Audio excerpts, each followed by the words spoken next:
जय हिंद and happy independence day to all of you. मैं भी आप सभी की तरह बहुत खुश हूँ इस इंडिपेंडेंस डे पर। लेकिन थोड़ा सा देश का माहौल देखते हुए और देश के आसपास का माहौल देखते हुए मेरे मन में कुछ सवाल उठे हैं जो मैं आप सभी के समक्ष रखना चाहूँगी।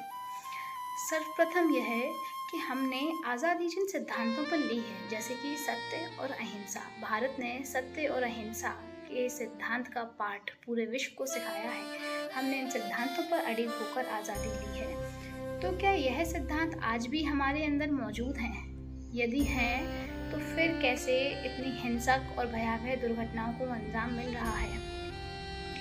दूसरा, भारत ने पूरे विश्व को वसुधैव कुटुंबकम का पाठ सिखाया। सारा विश्व हमारा परिवार है, यह पूरे विश्व को सिखाया है।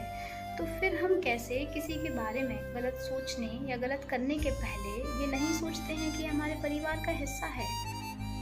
यदि हाँ, तो फिर भी हम कैसे किसी के साथ गलत कर रहे हैं? तीसरा, भारत ने पूरे विश्व को अद्वैत का पाठ सिखाया है, तो उसके बाद भी हम कैसे अपना पराया करते हैं? हम कैसे राग द्वेष, भेदभाव, ऊंच नीच की भावना एक दूसरे के मन में रखते हैं? आप ही सोचिए, यदि आज हमारे वीर स्वतंत्रता सेनानी जीवित होते और इस विकसित भारत की नई छवि को देखते तो वो क्या सोचते?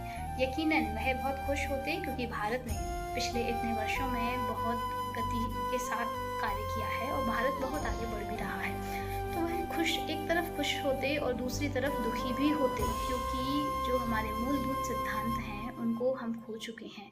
वह हर तरफ हिंसा, हर तरफ दुर्घटनाएं, हर तरफ राग द्वेष, भेदभाव, इस तरीके की भावनाओं को देखते तो दुखी भी होते। क्योंकि सच्ची देशभक्ति दिखाना सिर्फ गलों पर तिरंगा लगाना तो नहीं है, बल्कि अपने स्वार्थ पर विजय पाना है, अपने स्वार्थ से आज़ादी पाना है। क्योंकि हम अपने निज स्वार्थ में इस तरह लिपटे हुए हैं कि इतनी भयावह और आक्रोशित घटनाओं को अंजाम दे रहे हैं। सर्वप्रथम भारत के नेताओं को आज़ाद होना पड़ेगा उनके निज स्वार्थ से। भारत के पुरुषों को आज़ाद होना पड़ेगा उनकी रूढ़िवादिता से जकड़ी हुई सोच से। भारत की महिलाओं को आज़ाद होना पड़ेगा उनके विरुद्ध हो रही घटनाओं से, और भारत के युवाओं को आज़ाद होना पड़ेगा उनके सीमित और असंतुलित दिमाग से। तो सच्ची देशभक्ति दिखाने के लिए सिर्फ झंडा ना लहराएं, बल्कि उस झंडे के पीछे लड़ी गई लड़ाई को, उन मूलभूत सिद्धांतों को अपनाएं, उनको याद करें और उन पर अमल करें। ऐसे अपनी सच्ची देशभक्ति दिखाएं।